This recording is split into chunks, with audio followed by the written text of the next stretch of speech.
Let's do it. It's rolling. Press start. Oh, I hit start streaming, not recording. Remember, we're live. Oh, so we're live now. We're live right now. All right. Welcome to the Critical Christian Podcast.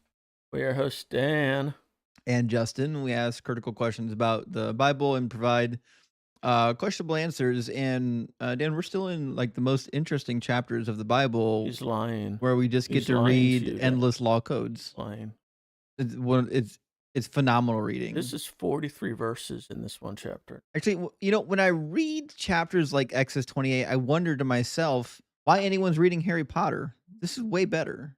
Well, yeah, I mean, this is a more true to life, I guess. It has more application. It is riveting for life. You know what I mean? Yeah. Like if we were to want to make our own tabernacle. Sure. I mean, if that was the goal. What does Harry Potter teach you? I don't know. How to be a wizard? Yeah. I don't know. I haven't watched it in over a decade. I have no idea what it's about anymore. Power of friendship. Oh, sure. Power of friendship. Absolutely. Overcoming obstacles. Watch out for Dementors or something. Mm-hmm. Something like that. Yeah. But you can get that anyway. Follow your dreams, or was that part of it? I don't know.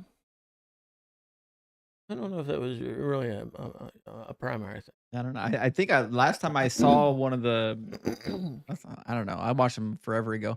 Anyways, the long and short of it is, we're in Exodus 28, and we're going to be going over the priestly garments today.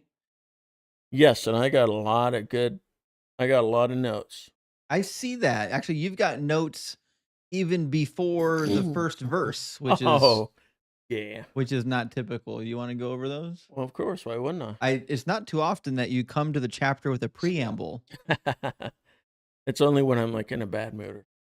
You just want to eviscerate the passage because you hate reading it? No, I just want to rant about Republicans or something. Well, I don't know if you know this, but this is a Bible study. All right. So you know what immediately strikes me before even reading any of this? Is that while it may have 43 verses, it actually feels shorter than the previous chapter at 21, which is less than half. But I was wrong, because the last one had 588 words, and this one has 1,371.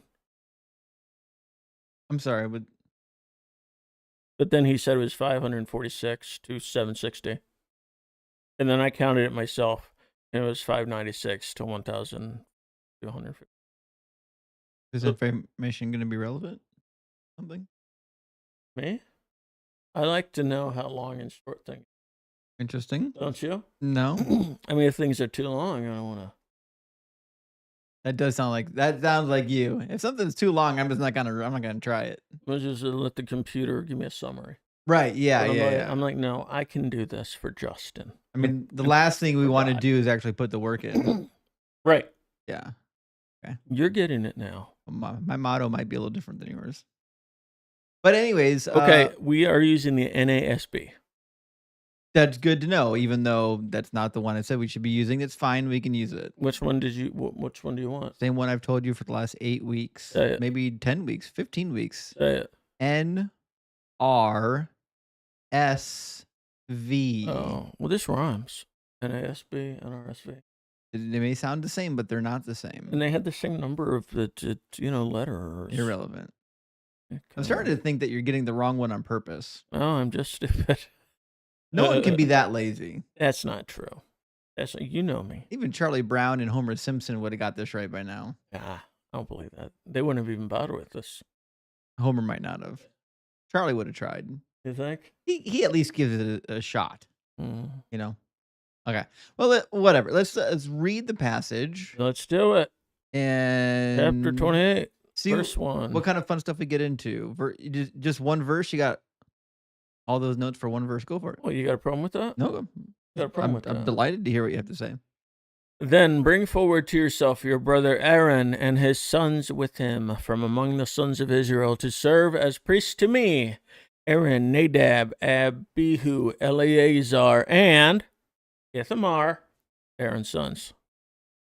All right, now we're getting into the good stuff. Riveting. Surely this won't just be about garments. something like that. Obviously, they wouldn't spend the whole chapter just on No, garments. I'm glad to hear that. There's a breastplate. So I think we mentioned Aaron's sons a little bit ago, and I questioned if they would have any relevance later on.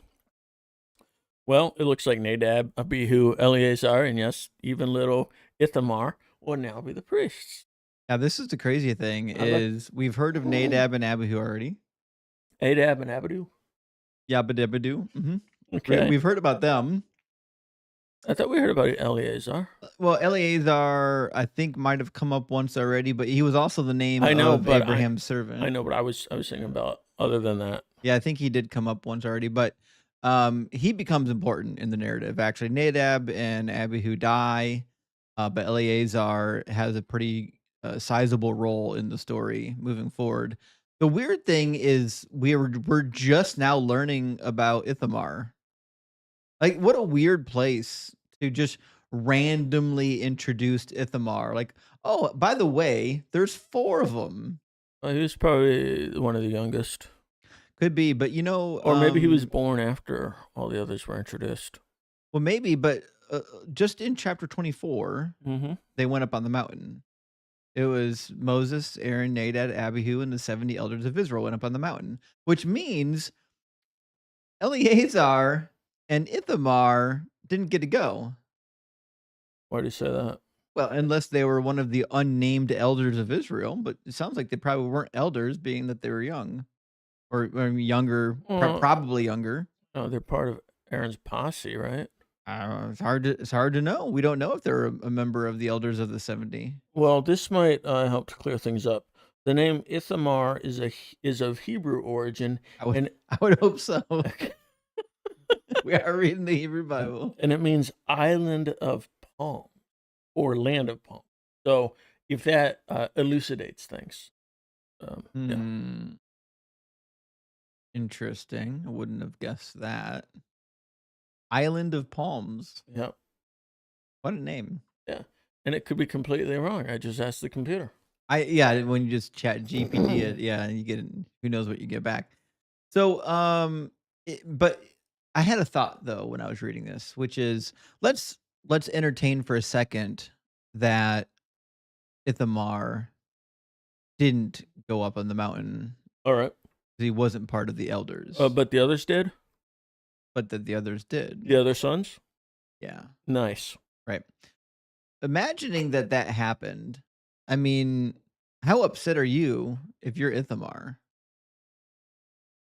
He might have been out of town. Out of town?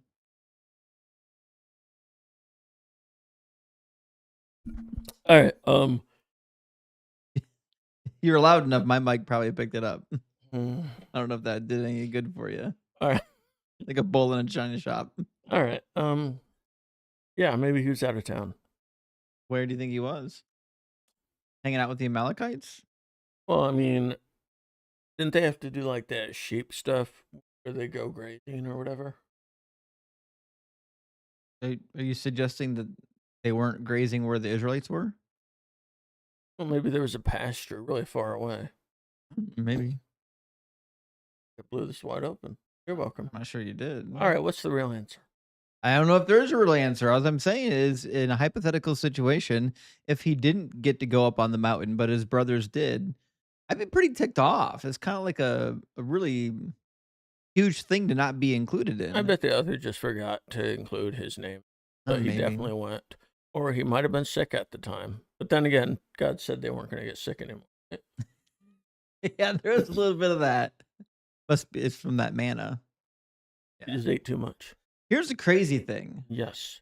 And we already talked earlier in the chapter about the fact that they ate manna and quail all 40 years. But in the mountain scene in Exodus 24, they all go up on the mountain and they eat a meal basically with God.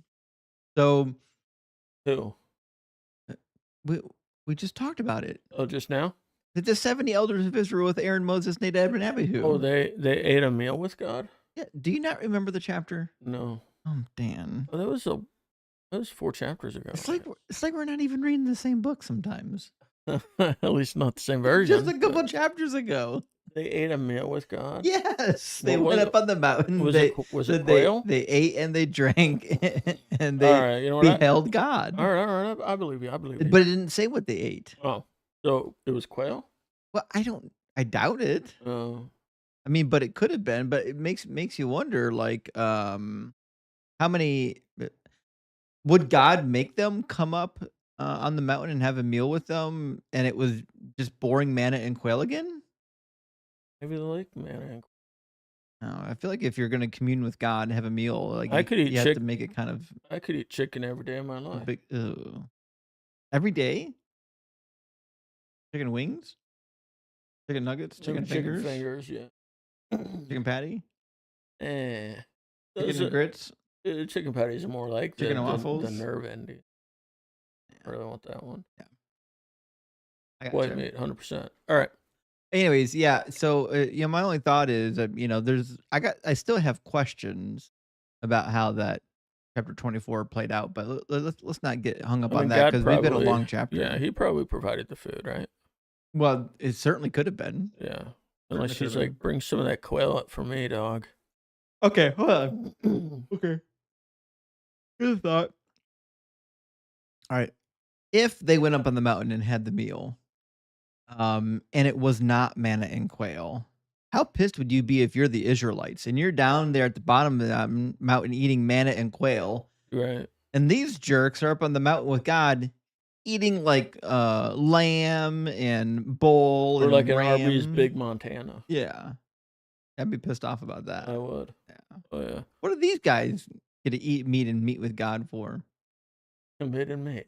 Yeah. Although, I mean, to be fair, when God spoke initially from the mountain, they were like, "Oh, we can't go near him," So maybe it was their own doing, Yeah, maybe God had like this huge feast set up. right? He's like, where's everybody? Oh, For 2 million people, let's have it.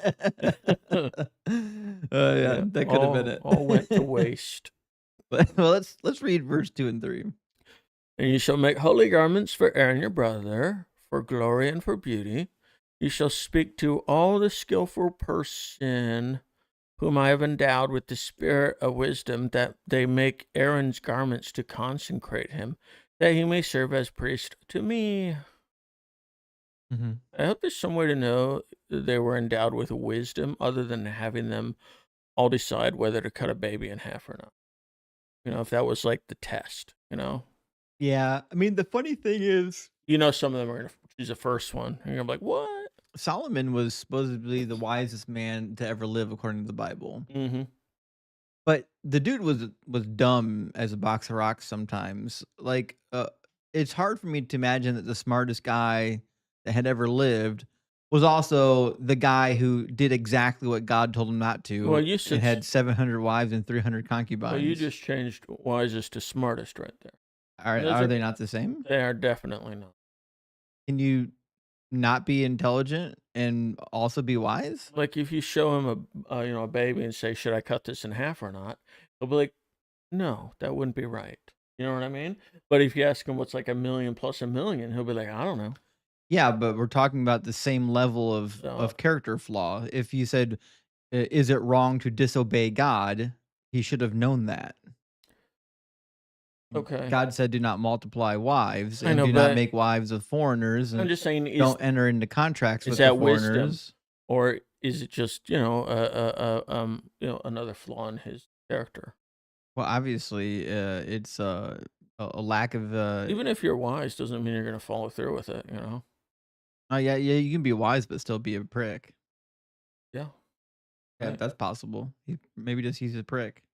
I mean, I didn't say that at all. You're just being weird. But it'd be weird that God decided he's going to establish the throne of Solomon forever if Solomon was just a prick. I think people are multifaceted. So God likes pricks. No, I mean, he kind of does, but that's not what I mean. He absolutely does. I know, but I'm not, but I don't mean it for this particular one, I think it was, just wisdom is a lot different than polygamy. Well, polygamy wasn't a problem. The Well, problem then was that he had 700 wives and 300 concubines, and most of them were foreign. You know? right. So he was in order to keep all the wives happy, you have to make all kinds of contracts and deals with foreigners that you weren't allowed to make. I'm just saying it feels like there's a difference between wisdom and whatever that was. Yeah, I can see that. You can be wise and still act a fool. Yeah, there you go. Yeah, we don't disagree there, I suppose. Okay, so it's interesting here that it says that you're going to make holy garments for Aaron, Mm. but I mean, I think we know that Aaron's not going to be the only one wearing them Mhm. because he's not going to be the only priest forever. Right. It is interesting though the way that it's worded. It makes it sound like these are just for Aaron. But, I don't we'll worry about that when we get there because other people are gonna end up wearing garments. Yeah. Um, but priestly garments are actually really typical in the ancient I mean, world. I doubt God was saying you personally need to make them, right? No, I don't think that's what he was saying, he wasn't saying that. But the priestly garments were really important. Like, it Mhm. would have been expected in the ancient Near East that all of the priests had special garments. Mhm. And it actually tells you in verse 3, it says to consecrate him. That means to like to set them apart Mhm. away from the what's the word I'm looking The for? riffraff, Yeah, exactly. the Yeah. commoners, Yep. Yep. the hmm plebeians, You named it. Yeah. the unwashed masses, The chuds. the proletariat. Exactly. All right. Bottom feeders. Bottom feeders. Yeah. Mouth breathers. Oh, yeah. Yeah. Yeah. So all that being that, um, the garments are intended to help to keep you pure Mhm. and to make you kind of like remember you ever see someone do first communion? No, but I'm sure they wear a nice suit and tie. Yeah, well, okay, so you have to wear like a white dress because like a sign of purity. Same thing like at a wedding, Mm. if the woman was a virgin, she wears a white dress traditionally because it's a sign of purity. Okay. We're gonna see a lot of that kind of stuff going on with the priestly stuff. A lot of symbolic stuff going. Mhm. Yeah. But let's move into Number 4. verse 4 And these are the garments and which 5. they shall make: a breastplate, an ephod, a robe, a tunic of checkered work, a turban, and a cess. They shall make holy garments for your brother Aaron and his sons, so that he may serve as priests to me. They shall take the gold, the violet, the purple, the scarlet material, and the fine linen. Indeed. They're differentiating now between violet and purple. That's how you know it's going to be fancy. That's exactly it. Yeah, that's very fancy stuff. The other interesting thing too is the turban, Mm? and a lot of people might think that a turban was just like normal dress, like everyone just had a turban. Wasn't really the case. I mean, certainly there were a lot of people that did have turbans. Um, but my take on this has always been the turban most likely is there to manage the hair on your head, keep it out of your work. Oh, okay. You know what I mean? Because you don't want your hair contaminating the place where you're giving holy sacrifices to God. They could just put it in a ponytail Yeah, I mean theoretically you could do that. or I don't straight know up. if it was that long. I mean this is ancient times. They didn't trim it like we trimmed it. I'm sure it was pretty rugged, but I don't know if it was long enough necessarily to do ponytails. Mm. I'd I'd be curious actually. I bet somebody's done a study on the ancient Near East on You hair say, length. you say they didn't have barbers back then, or? Well, they did, but it wasn't like today where like I mean, you never go to a barber, but normal people Hmm. go to barber like once a month or once every other month That's to crazy. maintain like a particular like shape and look of the hair. Yeah, but I just wear hats instead. Where I'm aware, yeah. Okay. Whereas Okay. people in the ancient world just kind of let it go until it was unmanageable quite often, and then they Hmm. did something about it. I feel them. You know. The grooming of the hair wasn't that big of a deal for a lot of people, although the Egyptians took it very seriously. In fact, a lot of them preferred to keep the head shaven. Um, so the hair in Egyptian culture is funny the way it gets treated because it was sometimes seen as a contaminant as well. How much of that played over into the need for a turban here? It's hard to say because we don't really know when the text was written. But I'm still kind of the opinion that the turban has something to do with hair management. I'm sure it looks awesome though. I bet it was a dope turban, I'm sure it was all blinged out right? Yeah, with violet and purple. Oh, exactly. yeah, You don't see too many of those, you actually. don't. You know, I kind of feel like I used to ask actual questions, hmm but now I'm just one of those robots in the Mystery Science Theater. I haven't watched that in a long time. I don't remember Oh, how that works. really? Yeah, They just watch like a really bad movie and make like wise ass. yeah, that sounds about That right. could be us. It could be. We could like listen or watch like a biblical whatever. Mystery Bible Theater. Yeah, that'd be kind of cool, right? Yeah, we talked about that doing after the Book of Exodus, watching the 10 Commandments together. Yeah, I think we should. yeah, me too. It's a great movie. I think we could bring in ones of tens of people. Yeah. Absolutely. It's a riveting film. What year did that come out? Um, I don't know, 1900. All right. It might be in the open domain by now. Oh well, that's an interesting point. Anyhow, I just wanted to let you know something. Mhm. An ephod is a sleeveless garment Mhm. worn by Jewish priests. Now, I'm not sure what a tunic of checkered work is, but it's probably like a checkerboard pattern or maybe. Is that right? They just wanted to call it old fancy. Maybe they didn't have checkerboards yet. I don't think they played checkers yet, but Ah, there are ancient games similar to checkers that existed all the way back. In fact, there have been books written on this, cataloging the various types of board games that they had. I bet they were awful. Some of them were pretty fun. Helpful. Yeah. I mean, you can't even do much. You know what I mean? They probably played tic tac toe. They were blue in the face. Oh no, they had really good games. Yeah. Yeah, yeah. Some of them pretty darn good. You ever Yeah. play Othello? I said good games. You aren't listening to me at all. Sorry, tactical games aren't for everybody. That is not a tactical game. I'm sure they didn't have chutes and ladders. That would be a little advanced for them. Advanced. Yeah. Oh boy. Well, they gotta make shoots and they gotta make ladders. Most ancient games weren't games of chance. No, They didn't have that kind of free time. they didn't have free time for chance games. Yeah. They had free time for skill games. That makes sense. Okay. Skill games are beneficial. Why? Teaches you to think. Oh, okay. I guess I should have played more of them. There's allowed to be some shoots and ladders. They leave the chance up to God. We're gonna get to that. Don't worry. Okay. All right. So let's read 6 through 10. They shall also make the ephod of gold, of violet, purple, and scarlet material, and fine twisted linen, the work of the skilled embroiderer. It shall have 2 soldier pieces joined to its 2 ends, so that it may be joined. That is the most redundant statement.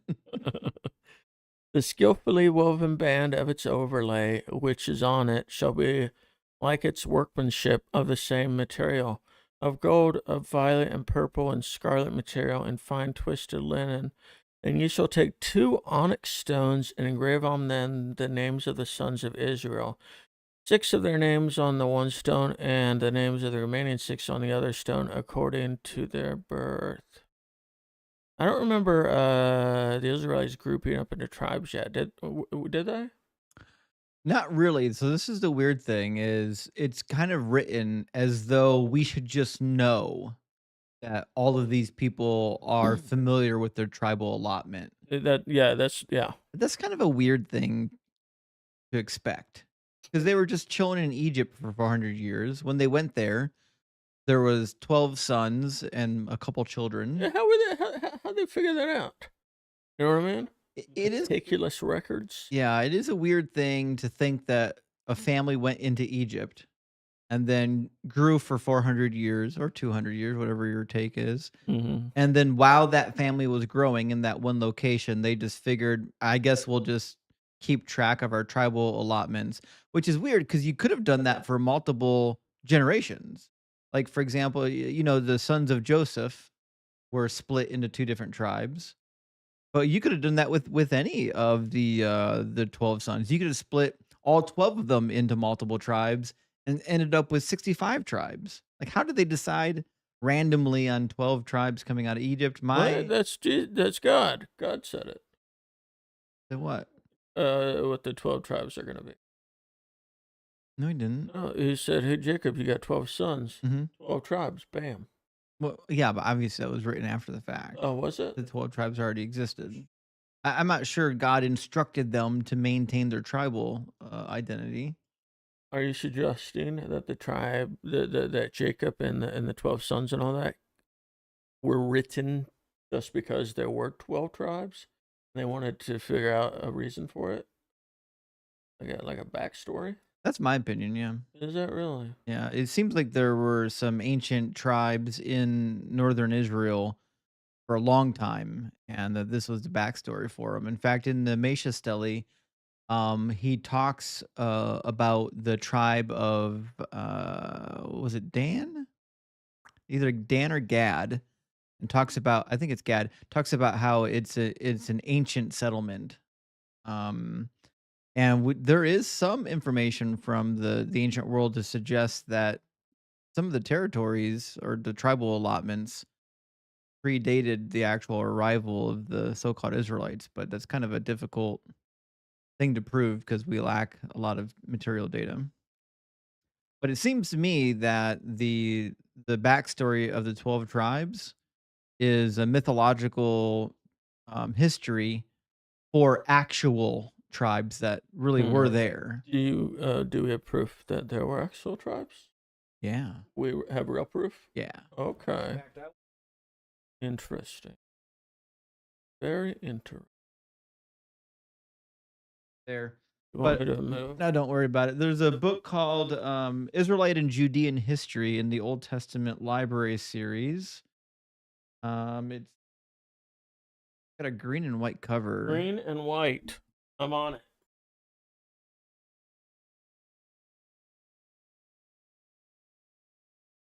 No, the Old Testament Library series.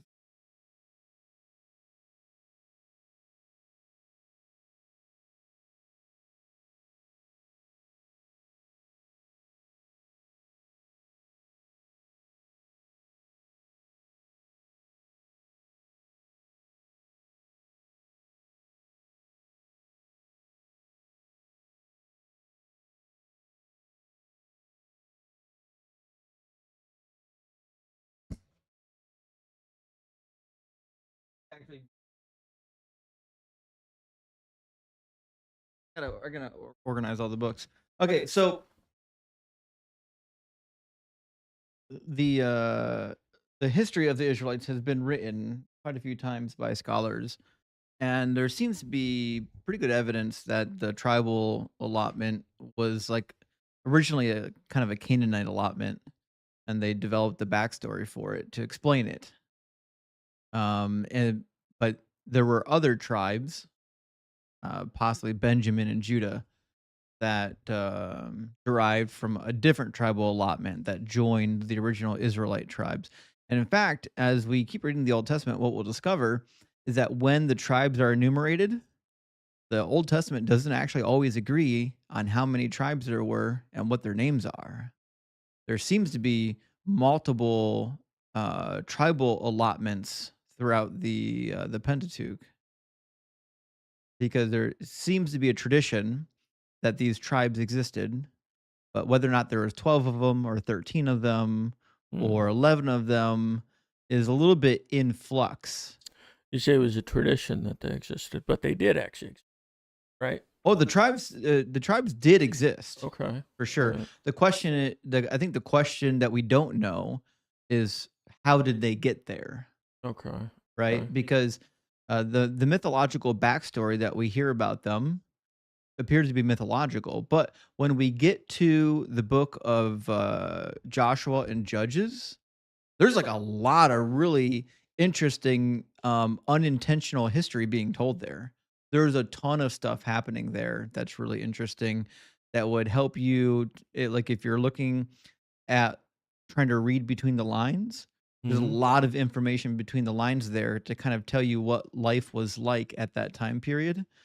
Because even during the period of the judges, a number of some of the more important figures in the stories, like they're having children and they're naming their children after Canaanite deities, even though they're Israelites. Mm. Because it seems to be at an early period, the early Israelites probably were just Canaanites. Mhm. But when they joined with Judah, they wrote a whole mythological backstory over the course of their time as a united front Mm. to coalesce all of the territories into one to make a united kingdom, Mhm. similar like what we do in America. Originally, we had just the 13 colonies, and then we had to form the united Mhm. colonies, right? Kind of a similar thing happened in ancient Israel where they had these tribal allotments that were segregated and then they joined and then they were one people group theoretically and they smushed quite a bit of their ancient mythological beginnings together into one mythological story to explain how all of us are actually really related and we're all on the same team. Hmm. But you can tell in a lot of the texts, uh, the tribe of Judah, even during the united period of the monarchy, the tribe of Judah often is singled out, and their dwelling place is often singled out as being separate from Israel. Okay. So they're treating Israel and Judah as separate Mhm. Mhm. entities, even though Israel is 10 different tribes and Judah is technically Benjamin plus Judah. Why during the United Monarchy would people be saying, leaders of Israel go do that and leaders of Judah go do that? Why Mhm. would that be happening? Unless it's actually, originally that's probably what the reality was. Originally, the reality was that there were separate people groups that one king was trying to manage. Mhm. That makes sense. And then what? Well, eventually they got conflated into one group, and they made a backstory to prove it. To prove it. Mhm. You know what I mean? So what you're saying is all of Genesis is a lie. I would say it's mythological. Mm. I don't think it's true history, but the problem with Genesis is, well, even in Exodus, I think there is some real history happening here. I do believe that there was a group of people that left Egypt, found a home in the land of Midian and in the land of Edom, and grew into the territory that we know of Judah, and then eventually they took over the land of the north after the Assyrian invasion and tried to mix the two kingdoms together as best they could. Somebody should write a book about that. They did. Like, huh? They did. No, like a book about like what they think actually happened. Yeah, a lot of people have. Oh, well, good for them. Marcus Smith wrote about this. Also, Richard Elliott Freeman wrote about it. Um, you catch a little bit in John J. Collins wrote a book called The Invention of Judaism. So that's a really good book on this topic. And then I would also add again Israelite and Judean history. I forget who wrote it, but it's in the Old Testament library. I'll just show it on the screen, but it's a phenomenal book.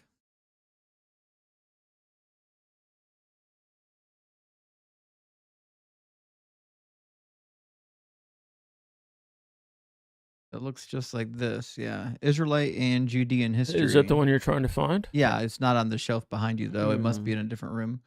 But this is a really good book that takes a critical look at all of the archaeology of at least when this was written Mhm. of the land of Israel and Judea. And it does a really good job of integrating with the text. Now, the problem that you have is this was written in 1977. We've Mhm. discovered new stuff since 1977, but I've compared what is in this book with a lot of the newer stuff, like a lot of the newer information, Mhm. and it still seems to hold up pretty well. So I would Okay. definitely recommend it, and it's an older book. You can buy them used online for a couple bucks. Okay. I'm not going to do that. All right. I know you probably don't want to read it either. It's okay. Does it have an audiobook Um, with lots of different funny voices? Doubtful. Yeah. Yeah, it's gonna happen. All right. All right. Want to continue? Yeah, I think we're on 11 and 12. Yeah. Let's do it. I was reading my notes, but basically, yeah, was just talking about how they knew where they belonged because I really thought that was weird. Right. All right. So 11. As a jeweler engraves a signet, you shall engrave the 2 stones according to the names of the sons of Israel. You shall set them in filigree settings of gold. And you shall put the 2 stones on the shoulder pieces of the ephod as stones of memorial for the sons of Israel. And Aaron shall carry their names before the Lord on his 2 shoulders as a memorial. I'm glad we knew that the names were engraved like a jeweler. It is Who else was going to engrave them? A farmer? yeah. It's interesting that they're stressing that you need to do this as a memorial. Mm-hmm. Like there's a fear that they're going to forget who the 12 tribes are, Mm-hmm. right? Well, I guess they did, Well, right? what? Nobody knows whose tribe they're a part of now, right? Oh, that's actually a really good point. Yeah, I mean, most people today don't really know. Like, if you're a Jewish person, they don't quite often know what tribe they came from. But This- I do know a Jewish rabbi who actually is confident that he's from the line of Aaron. And why would you think that? I have no idea. I have not tested him on the claim. I'm willing. I'm willing to believe him when he says it. You know what? I'm actually from the line of Adam. I I mean, theoretically, if you believe in Adam and Eve, we all are. All right. Yeah. So I can trace my ancestry back the first human being. Pretty Yeah. impressive. Which reminds me, I had a breakthrough the other night when I was talking to somebody, and I realized why God had to ban pork Gonna be another joke of yours? because the sin of Ham. Okay. Good there. Yeah. That's pretty good. Huh? Yeah. That's pretty good. I could just tell you were gonna say something funny. Sorry. Mm-hmm. Okay, so yeah, it is weird though. This overemphasis on not losing your tribal identity because, like, is it important? I mean, I don't really know. I mean, the way you said it, it wasn't important, but that it was important just so the people that were reading this, kind of were like, oh yeah, that I remember that. Yeah. It's part of our history. Well, like, what would be the negative ramifications if you forgot what tribe you were from? Well, obviously you don't get any land, do you? That's a good point. There's a lot of emphasis in this of like, make sure you don't screw up the land allotments, Yeah. right? And if you lose track of your tribe, that could be a problem. Yeah. It's a big problem. It's a big problem. Where are you gonna live? I don't know. So how do you think, or how big do you think these stones were then? Because they had to sit on the shoulders of priests, but they had names etched into them. Well, my guess is they were small. And if they were done by jewelers, Mm-hmm. jewelers did very fine work. Well, did they have like ancient lasers?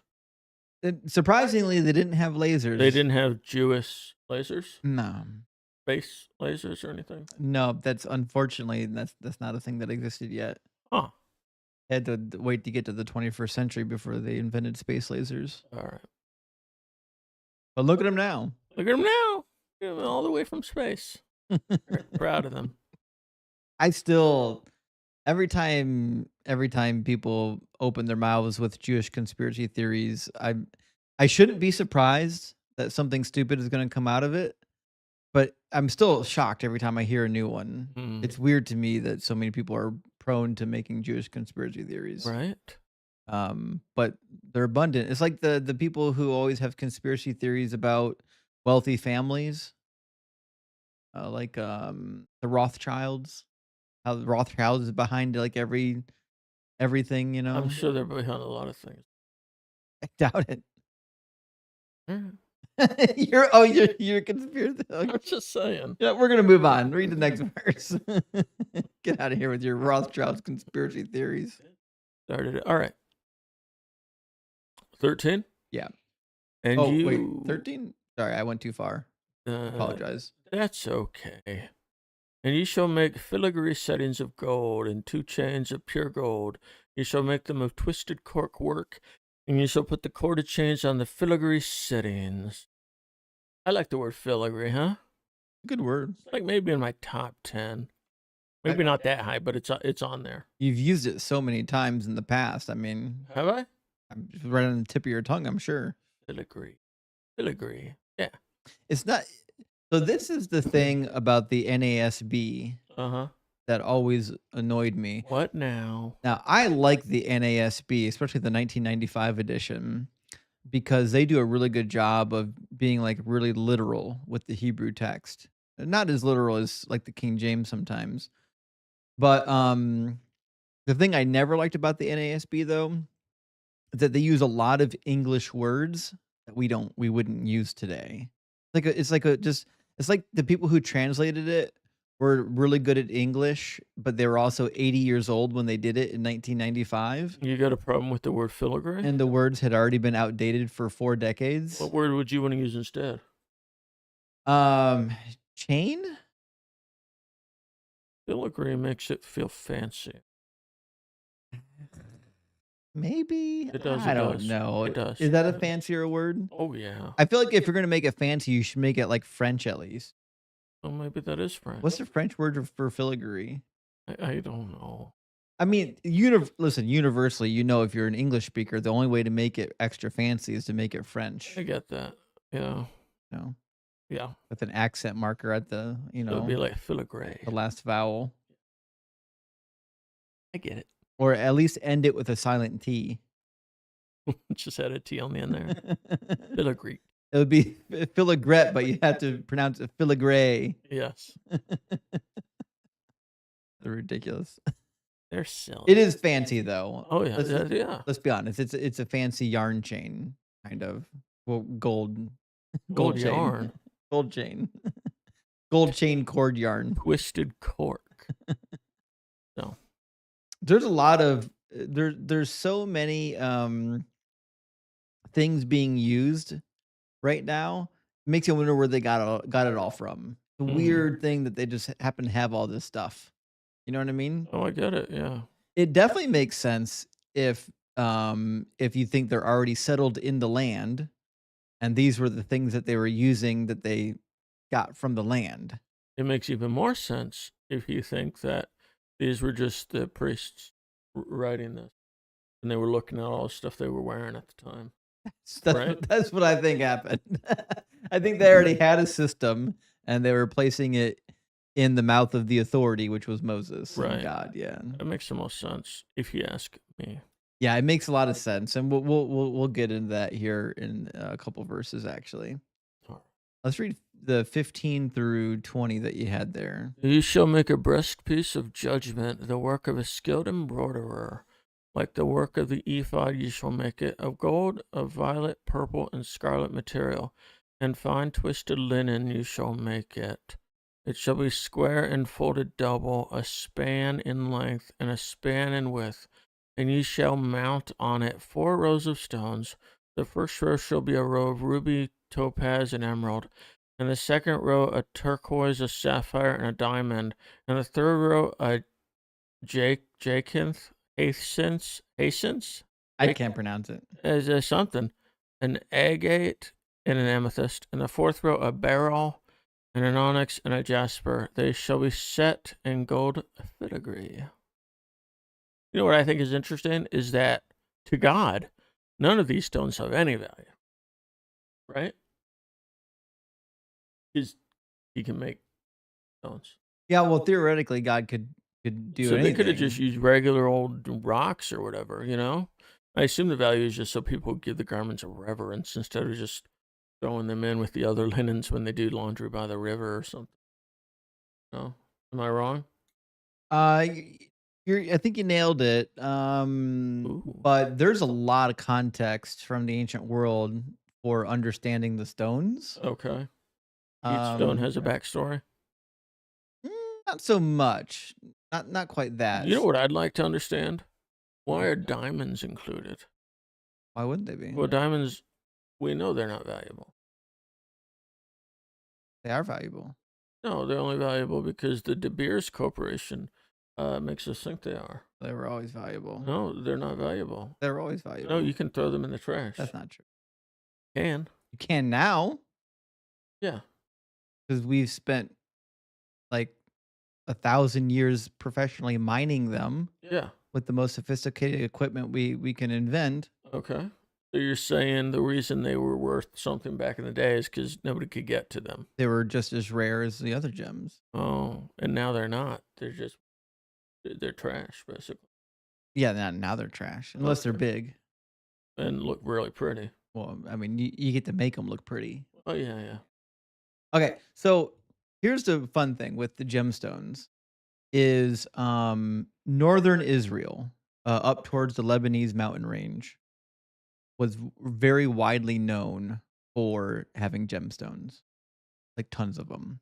And the theory in the ancient world was that this was because there was the high god of the Canaanites lived on the mountain range in Lebanon.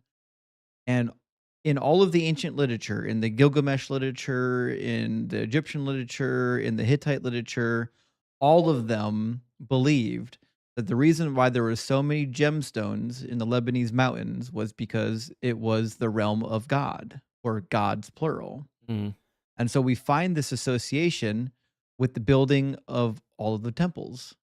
They go to the Lebanese mountain range, they take the diamonds and the gems of God, and they put it in their temple, and they build their temples to mimic what you find in Lebanon. So when we hear about the Garden of the Gods or the Hanging Gardens of Babylon, these are methods of trying to mimic the Garden of God that they believe the Lebanese mountain range was. Mhm. So there's one really interesting, two stories, snippets I stole from the ancient Near Eastern text relating to the Old Testament by James Pritchard from Egypt. And at one point, the Egyptian pharaoh sends people up to the Lebanese mountain range to collect them. It says presenting their tribute. I'm sorry. The first one is a tribute being presented from Palestine. It says presenting the tribute of retinue, Palestine, and the produce of the northern countries, silver, gold, turquoise, and all the costly stones of God's land, which is how they thought of it. And then another one says, I brought away, this is a pharaoh talking about how he went up there himself and brought stuff back. It says, I brought away timbers of 60 cubits because the Lebanese mountain range was full of cedar trees that they wanted for building, of 60 cubits in their length, and they were sharper than a beard of grain in the middle thereof as thick, and then it's broken. I brought them down from the highland of God's land, and they reached as far as the forest preserve, and I sailed the great sea, blah, blah, blah. Okay. So Egyptian pharaohs were receiving tribute and going to retrieve stuff from the Lebanese mountain range that they believed was God's land. A pharaoh went out by himself Well, obviously, with like a little pickaxe or something. no, not by himself. Certainly that wouldn't have been a thing. And so I don't know why this text is so gigantic and spread out. That's kind of a weird format for the paragraph, whatever. Now, there's a really interesting stele referred to as a famine stele. This is another Egyptian stele that gives us some really fun information because it's talking at one point about a temple, like for gods. It says there is a mountain massif in its eastern region with precious stones and quarry stones of all kinds, all the things sought out for building temples. So even in Egypt, they were looking for these sacred stones to put in their temples. And then they're enumerated later on in the same passage. It says the names of the precious stones of the quarries that are in the upper region, some of them, or some among them at a distance. Four tier are gold, silver, copper, iron, lapis lazuli, turquoise, red jasper, emerald, And then there's a bunch of them we actually don't know what they mean in English. And then there's a green eye, a black eye, a cornelian, and then something. Why don't you know what they are? Well, because we don't always know what ancient words mean. Which is also why if you look up this chapter right here, if you look this up in multiple English translations, these stones aren't the same. Because the translators of the Bibles don't even know what some of them are. They're kind of like, this is what we think they are. Oh, And they're very difficult to identify ancient stones because the names aren't fully known to scholars at the moment. But another one, this is the last one we'll talk about. There's in the context of Scripture, Volume 1, there's a ritual for setting up a new temple for the goddess of the night. And in that temple, they're instructed to make an idol, and the idol is going to inhabit the presence of the goddess of the night. And then there's a ritual for what you need to do to, we'll say, entice the goddess of the night to inhabit the idol. But it says to make the idol, listen what it says: the smiths make gold image of the deity, just as her ritual is prescribed for the deity, and they treat it, the new image, for celebrating in the same way, just as it is inlaid with gems of silver, gold, lapis, cornelian, Babylon stone, chalcedon, quartz, alabaster, sun discs, a necklace. and a comet. Yeah, I don't know what a comet is in this A big one. sentence, right? Of silver and gold. Although they did know about in the ancient world of comets and meteorites. That's a different topic. Says these they proceeded to make in the same way. One sun disk of gold, gold shekels. Its name is perinkir. One gold navel, one pair of gold perka. They are set with a Babylon stone. The priest assigns these to the smith as their task. One vessel for carrying forth, made of stone with silver, gold, lapis, cornelian, Babylon stone, quartz, and alabaster. So there's just this interesting idea in the ancient world that when you're making both the dwelling, like the temple of the god, or an idol of God, or the priests have to put vestments on where you're dealing with God. Mm-hmm. You're trying to mimic the home of God. Okay. It seems to be what's happening here. Is they're setting up an abode, a dwelling place for God, even though it's a mobile dwelling place. And if you're setting up a dwelling place for God, what do? You make it as much like what you think God's dwelling place would be. Mhm. Just like if when you bring a new baby home, you're like, oh, I got to set up a room for the new baby, and you fill it with all kinds of stuff that's baby-like, even though the baby don't care. You know what I mean? He or Yeah. she has no idea what a baby room is. So it's just something that human beings do. Hmm. And in this particular case, it seems to be something that God wanted them to do. And most importantly, this mountain range, has it all been mined? Or is there still good stuff in there? Probably there's still some good stuff in there. How Although about- I doubt they just let randos go up there and mine it. Because it's like a cultural heritage now. Do you think that if I took a pickaxe, I would find stuff? Probably. Really? Mm. It's that gem.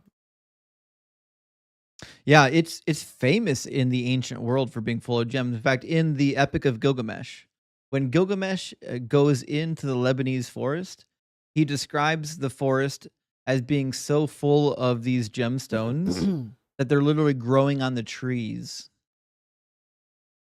Why do you think there's so many in that mountain range? I mean, I'm sure you have to ask a geologist. I don't know. I don't know. But um, Boy, I'd like to visit that place, huh? you're gonna see a lot of Take the gem. Lebanese cedar forest imagery every time we talk about the tabernacle and the temple. It's gonna show up a lot. So buckle up for that. Buckled. Anyways, let's read our next portion of the text. Looks like verse 21. 21. The stones shall be engraved according to the names of the sons of Israel, 12 according to the names. They shall be like the engravings of a signet, each according to his name for the 12 tribes. I remember this. Just happened. It's almost like they just repeated it. That's why I remember it. So my guess is that these stones had been handed down from generation to generation, and the priests who were writing this were like, "Well, I don't know where we got these from, so probably from those time." Well, I don't know how far back it goes, or if Moses was a real person or a mythological person, but I would suspect that the idea of having 12 tribes predated the writing of this text, obviously. Mm, I just don't know for how long. You know yeah. what I mean? Mm-hmm. But the number 12 was important in the ancient Near East because they were on a sexagesimal system for their mathematics. Hexadecimal. And so they liked multiplications of 6, 12, 60. Um, and so, in fact, I think we talked once before. That's how 7 became such an important number in the ancient Near East, is because they were on the sexagesimal system, and they divided everything into 60. Like our mathematics are on base 10. Yeah. They were on base like 60, basically. I wonder why they decided on that. They counted using the creases in their fingers. So yeah, 1, 2, 3, 4, 5, 6, 7, 8, 9, 10, 11, 12. And so that was their earliest method of counting, was using their finger creases. And then that went all the way up to 60, which I forget how they ended up with that, but there's a way to do manual counting of 12 to get up to a point where you stop counting. But when you divide things into 60, a lot of numbers are divisible, or a lot of things can divide evenly um, uh, up into 60 without having remainders. Yeah. So it was a really easy number to do math with when you're trying to Mm. do division because you ended up with a lot of whole numbers. But 7 was the first number when you divide 60 by 7 where you ended up with a remainder. Mm. Mm. And so they said, well, this one doesn't actually divide. This must be divine. This must be from God. We can't divide it. Perfect sense to me. That's the leading theory on how 7 became Huh. the divine number Mm-hmm. because it refused to obey their mathematics system. Yeah. All right. I got it.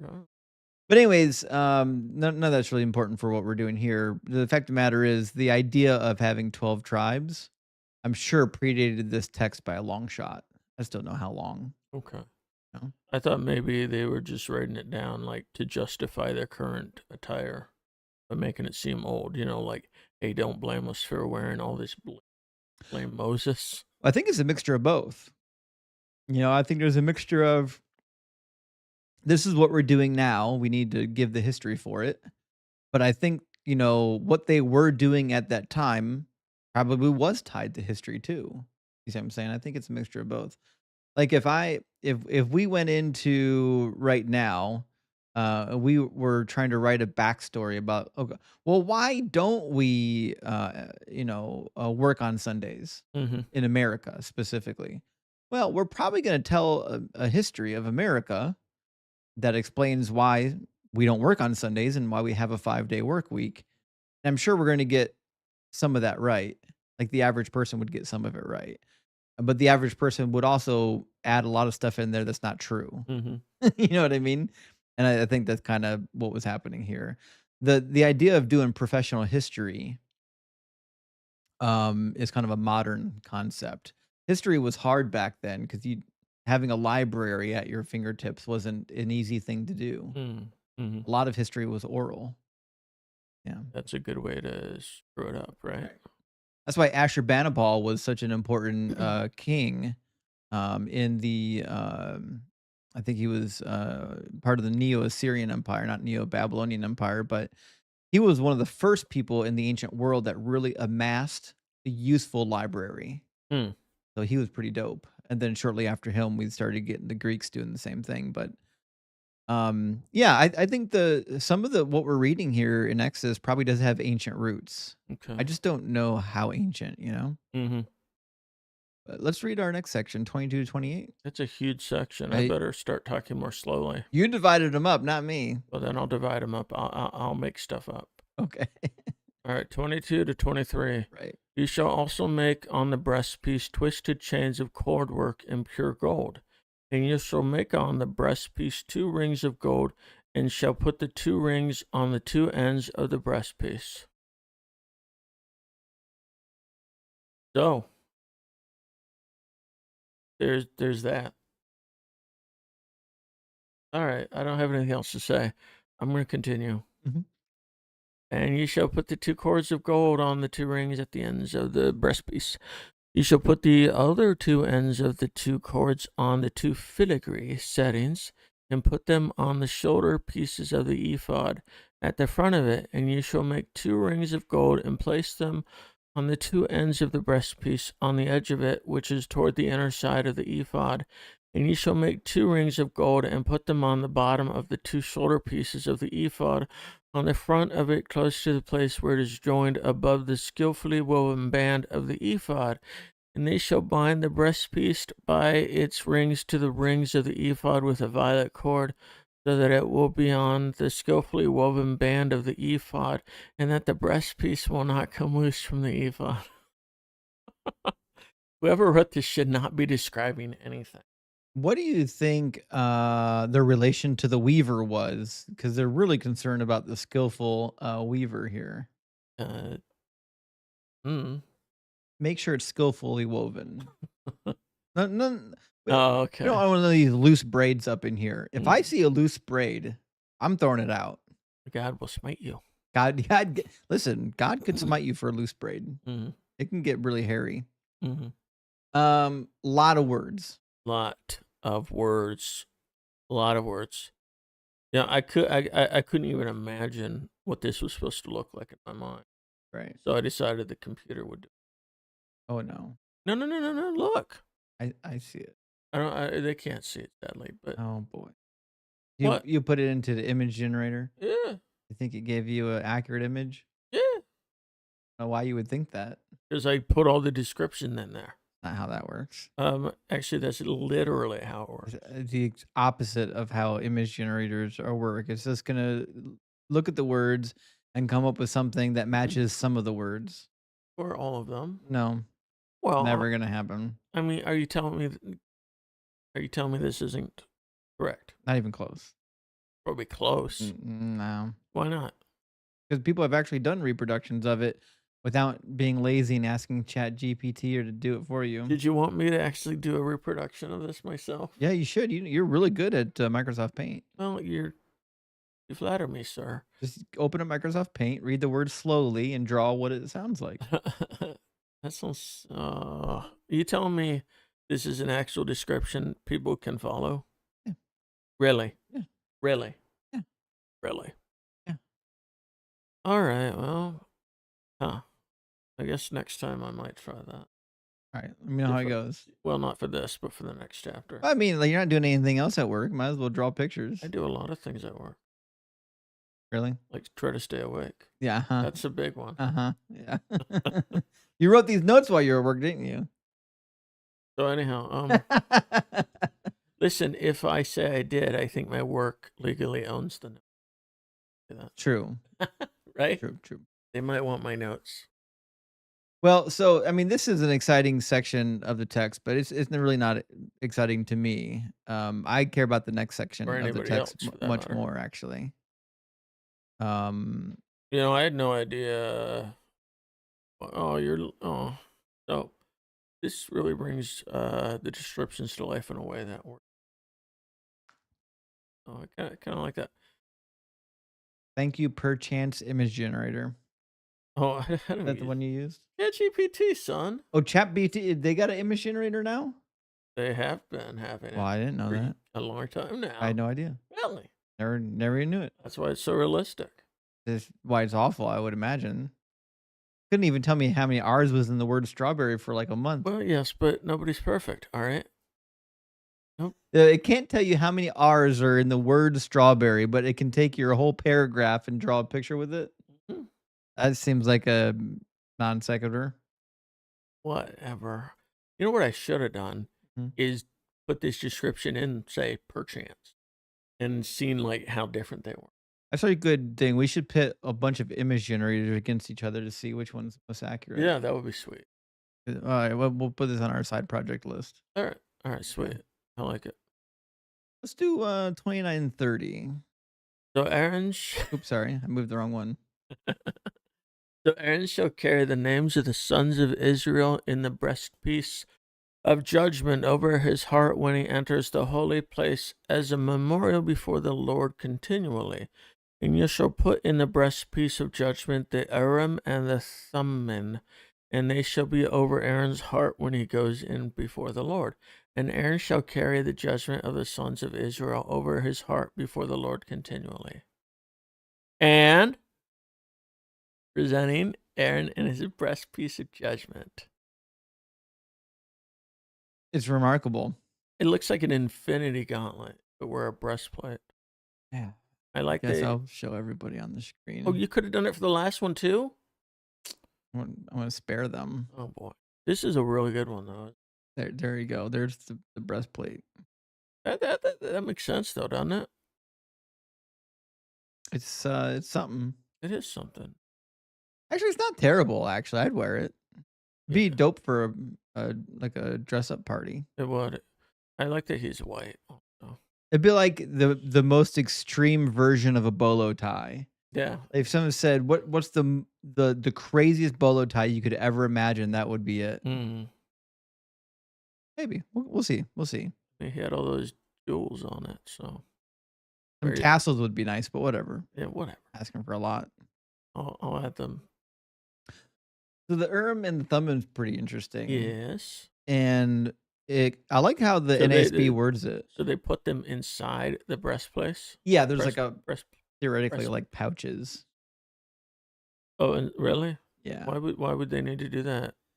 Well, so the wording that we have here is they're calling them, they're putting it in the breastplate or the breast piece of judgment because the Urim and the Thummim was used to theoretically cast lots to make decisions. God would direct the casting of lots. Okay. So this is how you would discern the judgment of God was by casting the lots. And so you kept the lots on you at all times. Okay. Because as the priest, when you enter in to God's holy place to make inquiry, you need to have them with you. So it was just part. It was like one of the primary tools on your Batman belt, because you always had them with you. So the reason it says Aaron shall carry the judgment of the sons of Israel, what he means is he's going to have them Urim and Thummim so he can judge people at a moment's notice. Basically, Is that right? that's it. Is the sons of Israel? That's just everybody. Yeah. Is that what it is? Mhm. Judge people like that. That's his superpower. Yeah, and they're used a lot in the ancient text to describe selecting things. Like Yeah. in Leviticus 16, you cast the lots over the goats to select which goat is for the Lord, which one gets sent in the wilderness. But it does make a show in the book of Acts and in the Dead Sea Scrolls. In the book of Acts, we've got a really interesting situation. You remember the tongues of fire appear over the disciples when they're in the upper room. You know the story? Oh, sort of. It's a weird thing that happens in the book of Acts. We'll address it in a second, but the Anchor Yield Bible Dictionary had a good description for the Urim and the Thummim that I think a lot of people can grab onto. It says generally divination is condemned in Israel. We agree. In fact, it says do not allow a sorceress to live. It says though it is practiced at times and becomes the object of prophetic indictment. Says in early Israel, however, some instruments are used to inquire of God, namely the Urim and Thummim, referred to as lots, kept in the pocket of the ephod, a liturgical vestment. And unfortunately, we don't get a lot of direct description of how they got used, other than we know that they were casting lots. Now, what's interesting is we don't fully know if they were what they looked like. But the Dead Sea Scrolls seem to be referring them as tongues of fire. So if you go to 1Q29, There's a really broken text that is for the priests, Where's this from? the Dead Sea. Oh, is that in one of the Bible books? Books of the Bible? The Dead Sea Scrolls? Oh, yeah. No, Oh, isn't that what it was? It was a copy of the Bible? no, The Dead Sea Scrolls was a copy of like the Old Testament. no. What are you talking about? Dead Sea Scrolls was a collection of like 11 different caves, chock full of manuscripts. Some of them were biblical, some of them were not. Oh, really? I You didn't thought know it, that? no, of course not. I thought it was just one huge scroll that was the Old Testament. Not even close. There are thousands of scroll fragments, some of them from the Bible, some of them not. Really? That's kind of interesting, right? Yeah, you can, look, you can buy a copy and get it on your bookshelf. Hold on.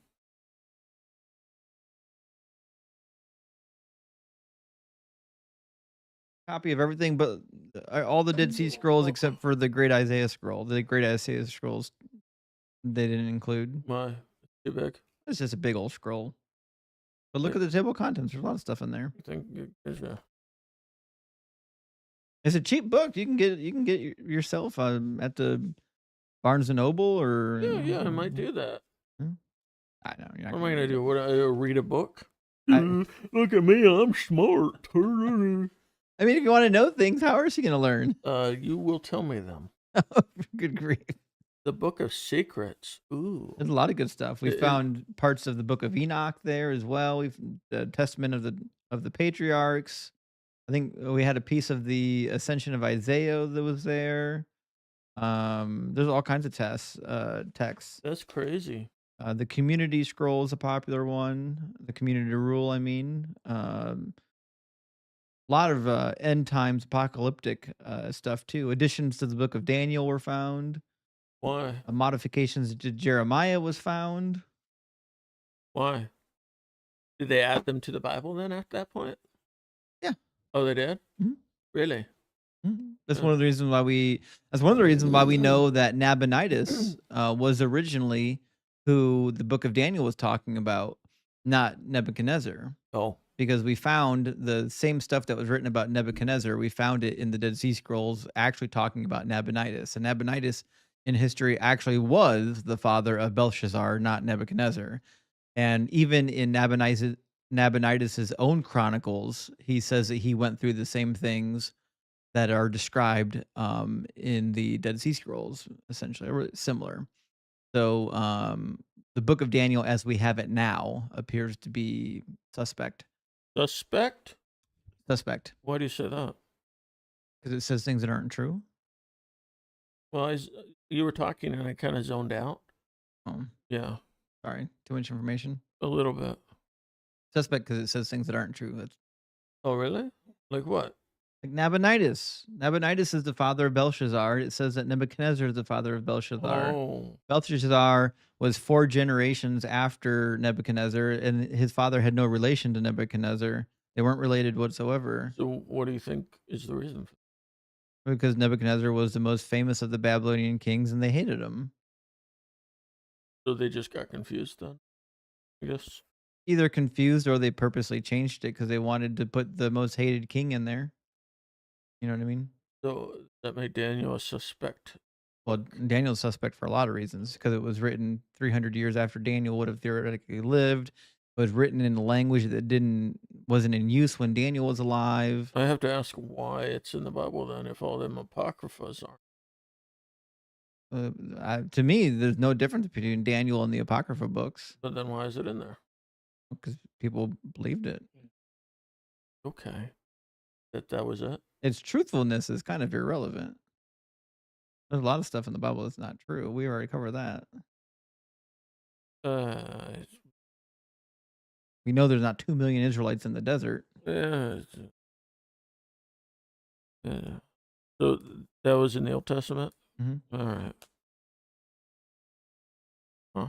There was a big battle as to whether or not Daniel should be included in the Jewish canon. The Jews fought over that for a while. They wanted it or didn't? A lot of them didn't want it. They settled it closer to the 1st century, and eventually it became a staple. But in the early stage, there was a lot of pushback. Hmm. That's my namesake. I know, right? That's cray cray. Mhm.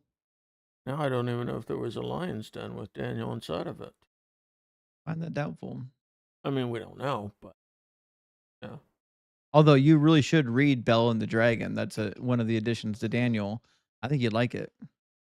It's like only a page and a half. It doesn't take long to read. Okay, it's like a mini story. It's a mini story and it's really fun. Is it like what? Okay, is it a real one? Is it like a fable, like Aesop's fables? Yeah, it's like an Aesop fable. Because they Yeah. didn't have dragons. It was not about a real dragon. Okay, but it was about a bell. Well, Bel's the name for Marduk, the Babylonian god. Oh, okay. I thought you were talking like a southern bell or a ringing bell. You didn't mean either of those, did you? No, not even close. Not even close. That's crazy. I can imagine why you would be confused. Yes. It's Bel. Oh, okay. That's changed it. I was thinking like you know, like when them ladies finds a dragon, kisses it on the lip, turns into a prince or something. Oh. I think that's a frog. No, I'm just saying. In this one, it was a dragon. I'm sure. Yeah. All right. Nobody got kissed, All right. unfortunately. But anyways, in the Dead Sea Scrolls, back at the bar, we find some descriptions, some vague descriptions, because what we found was badly damaged of the Urim and Thummim. It seems to be suggesting that while the priests are using the Urim and Thummim, there's going to be tongues of fire. And the language is not clear, but some people believe the tongues of fire are actually a reference to the stones themselves being made from gems that are like gleaming light. There's like light shimmering off them in every which way. So they're like rubies or something? Well, I don't know what they were made of. Nobody does. But what I'm saying is, But I mean, they could have been. Right? we have no idea what I they know, were but made out tongues of. of fire. They could have been made of anything. What I'm something red. we don't know that. All we Red know, jasper. we have no idea. What I'm saying is that they were probably very brilliant in their appearance. Like shiny. Yeah, they probably made them look really pretty. Okay. And it seems to be that the way the Dead Sea Scrolls are mentioning them is that they were probably shaped like a tongue, and they were gleaming and brilliant. And since they were used to determine God's will and God's method of selection, and they had this particular look to them, they became known as the tongues of fire. Oh, so did they make them look like the tongues on purpose? Like tongues on purpose, or? Well, I don't think they made them to look like tongues. I think they just probably happened to be in the shape of animal tongue. You know what I mean? Okay. And so we got some mentions in the Dead Sea Scrolls, like it says, "Your Urim and the cloud shall come forth for him with tongues of fire. The left hand stone, which is upon the left side, shall be uncovered," and blah blah blah. Keeps talking about the tongues of fire being associated with holding these Urim and Thummim in your hand. So a lot of scholars are kind of the opinion that the Urim and the Thummim probably were gemstones themselves that were quite brilliant, and this explains why in the book of Acts, tongues of fire came to rest over the people in the upper room, and we imagine them as being literal flames. Yeah. What else would it be then? What would rest on them? Urim and Thummim. Why? The actual tongues of fire, Yeah, I know, because but why are you going to put those on somebody's shoulders? they're not on anyone's shoulders. Isn't that what you said? The fire's not on anyone's You shoulders said they either. came to rest. Obviously, if they're not being burned by fire, then they're not going to be hurt by the gemstones. So Urim and Thummim is the method that God uses to do his selections and deciding and make his decisions known. Yeah. Okay. Uh-huh. Okay. The Dead Sea Scrolls are referring to the Urim and Thummim euphemistically as tongues of fire. Yeah. Or idiomatically as tongues of fire. Okay. Okay. So in the book of Acts, when we read tongues of fire showing up as selecting God's chosen people, we should be not envisioning actual fire. We should be envisioning Urim and Thummim. Okay, that's interesting. Is what I'm suggesting. I got you now. But for most of history, because we didn't have the Dead Sea Scrolls, for most of history, everyone just associated the tongues of fire with actual fire. Isn't that interesting? But in reality, since we discovered the Dead Sea Scrolls, it seems to be more suggestive that the tongues of fire are a way of expressing this tool from the Old Testament, the Urim and Thummim, Mm-hmm. which makes a lot more sense because if it's literal fire, why? God never used fire to select anybody in the Old Testament. Mm. Like he didn't ever put fire over someone's head. I'd be curious how they even work though, because I understand using using dice because they're the same on each side. But how do you throw tongues? Try to get an answer. Well, there's a lot of theories as to what shape they were. Some people theorize that they were, since they were tongue shaped, that they were flat. Okay. Okay, so you could have had two devices, one in each hand, and you could have had a yes or no on each side of it, or any other system of notation. And when you threw them on the ground, or whatever was face up, like flipping a coin, Mm-hmm. would be your decision, And there are some cases where they can't get a decision in the Bible. You'll hold on. There are some cases, like in 1 Samuel 21 or 2 Samuel 20. It's got to be 1 Samuel 21, where David inquires of the Lord, but he doesn't get an answer from the Lord. It seems to be there are occasions in the Bible in which some people don't actually get the answer, and it might be because if you have two devices, let's say both of them are marked one side yes, one side no, Mm-hmm. then you're, because the way that they're used, we're not told, right? But it's possible that you could cast the lots and then say, well, if both of them turn up yes, the answer is yes. If both of them turn up no, the answer is no. If one says yes, one says no, then there's no answer. Mm-hmm. You got to call it a day and try again later. Mm-hmm. So that's a possibility. But the reality is nobody actually knows precisely how they were used. Mm. Like that information has been lost to history. So there must have been a lot of times when people didn't get answers, right? And they just don't mention them, or No, it gets mentioned in the Old Testament. oh, really? There are And occasions. what do they do with that? And you try again later. Like the 8 ball that's just easy. Try again. Exactly. Yep. That's weird, right? Just like that. That's weird, right? I mean, that's just how divination works. Just like reading tea leaves, just like opening animal livers. It's all the same stuff. Don't open animal livers. That's weird. It's in the Apocrypha. But then it's still weird. God talks through the animal liver process, divination process. I think we can go ahead and say that book is not. Okay, so throwing lots on the ground is okay, but opening an animal liver is where we draw the line. It's a pretty good line to draw. That was pretty common in the ancient world. Well, what? Okay. Because the animal liver divination was a thing. The Book of Sirach is quoted. It was Sirach or Tobit. Now I forget. Either way, both of them are quoted in the New Testament. They were canon. Mm. Well, I don't know. Sorry, let's move on. Nope. Oh boy. Hey, have you ever heard of a gentleman by the name of A.J. Jacobs? No. He's an author, Okay. and he has written a lot of interesting books. Okay. One of them was called Living Biblically, and he tried to live for a year, trying to follow all the rules of the Old I did hear Testament. about this. Yeah, he made the Okay. news. What if somebody tried to live Urim and Thummim, and just like for every decision, they just rolled it? You know what I mean? Probably have horrible outcomes. Do you think so? Yeah. But you'd have to, but I don't know. Take a lot of faith in God. But here's my Yeah. theory. Right. So people will poo-poo on Christians who use tarot cards. But theoretically, there's no difference between tarot cards and Urim and Thummim. In both occasions, you're expecting your God to provide supernatural information to you. It's Mhm. literally the same thing. There's no difference.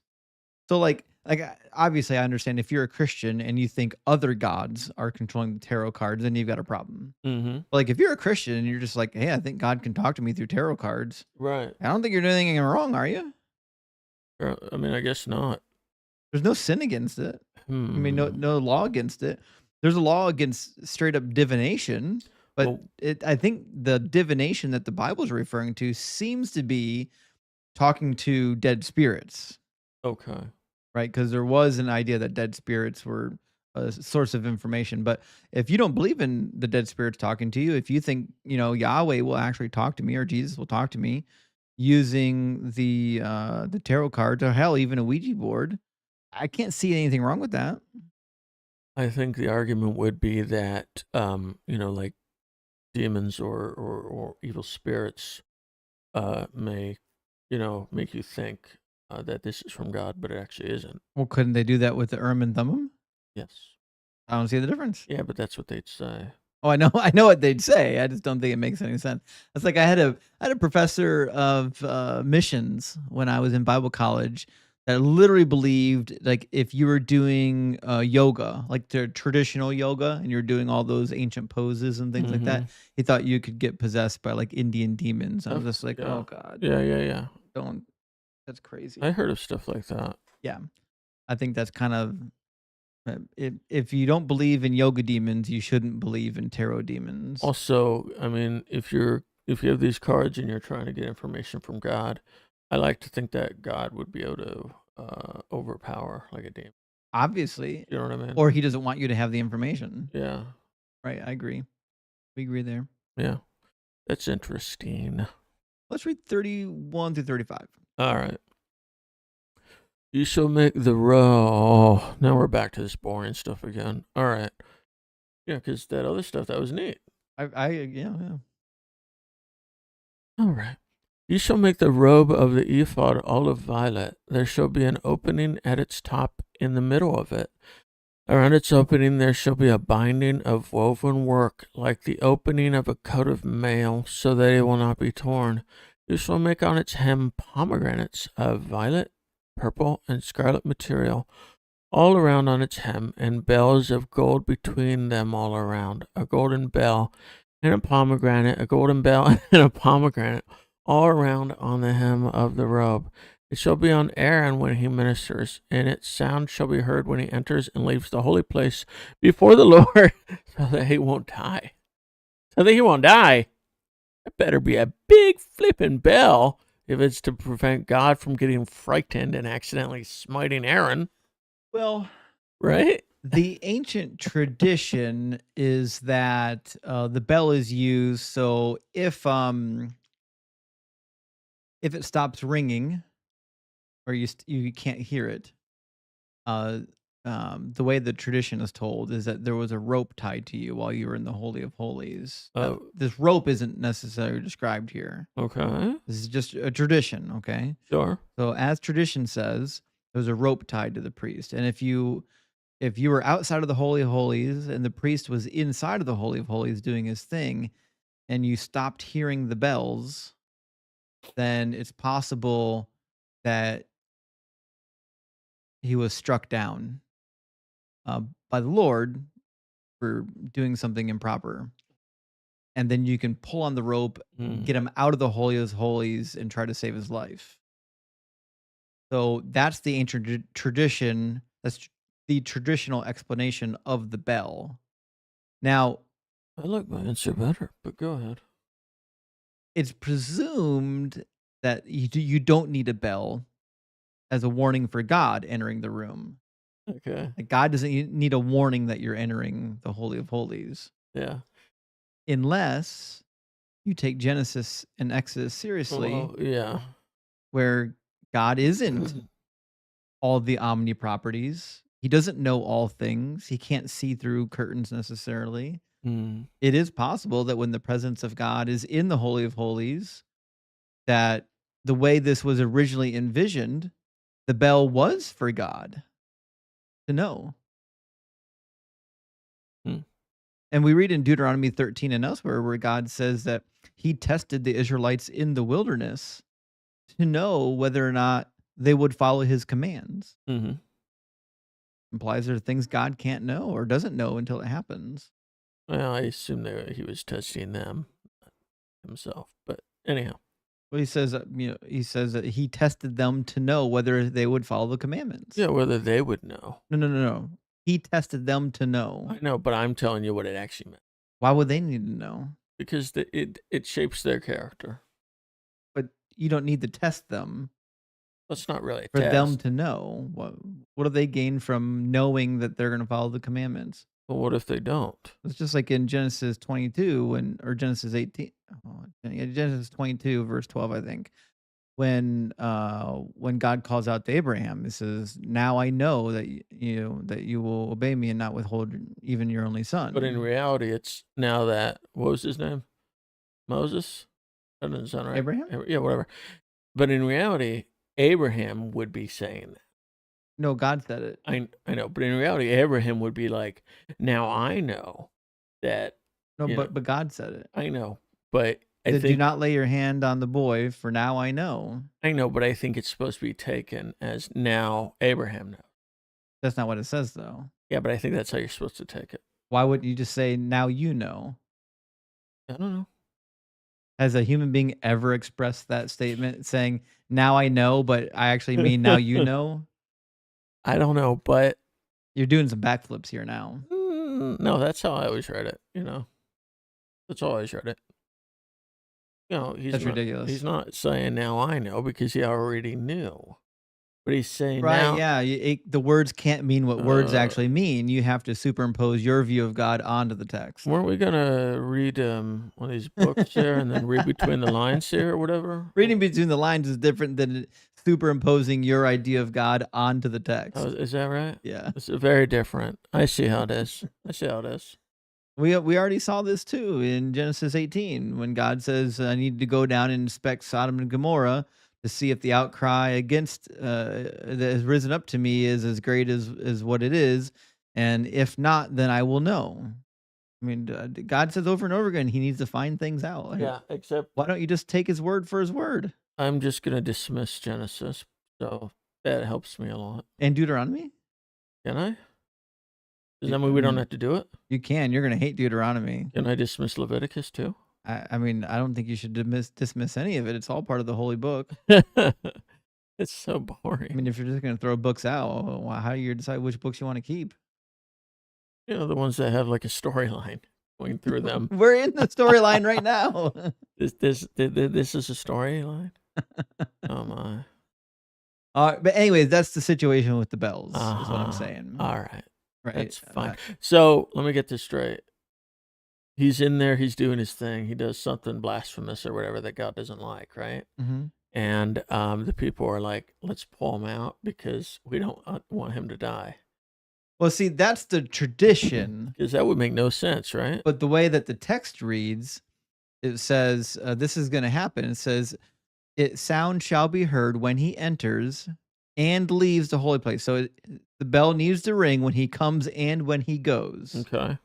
And it says, before the Lord, so that he will not die. And my favorite reading of this, the way I would have interpreted it if I didn't know anything about the traditions, is I would have read this as suggesting God wants to know when he's going to enter the Holy of Holies so that he can make his presence proper as to not kill the priest by accident.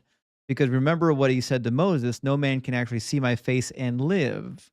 And even when that same chapter, when the presence of God passes by Moses, it's just his backside. He covers Moses with his hand, and Moses only gets to see his backside. There's this idea in the Bible where if the fullness of God is in the presence of mortals, they'll die. Okay.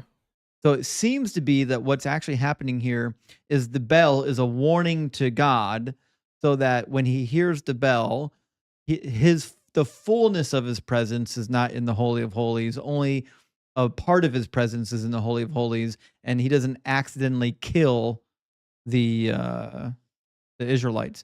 And we find something similar in Deuteronomy 23. I mean, his presence is very compartmentalized. He says he walks among the people in the camp, which is why he needs them to bury their feces out back, because he doesn't want to see anything unsightly. But if God's omnipresent, then it wouldn't matter where you buried your feces, because God's everywhere. Well, that was probably just a way for them to, for God to make them be a little more clean. But he wanted to bury it out back away from where he's going to be. Oh, is that where they were going to be?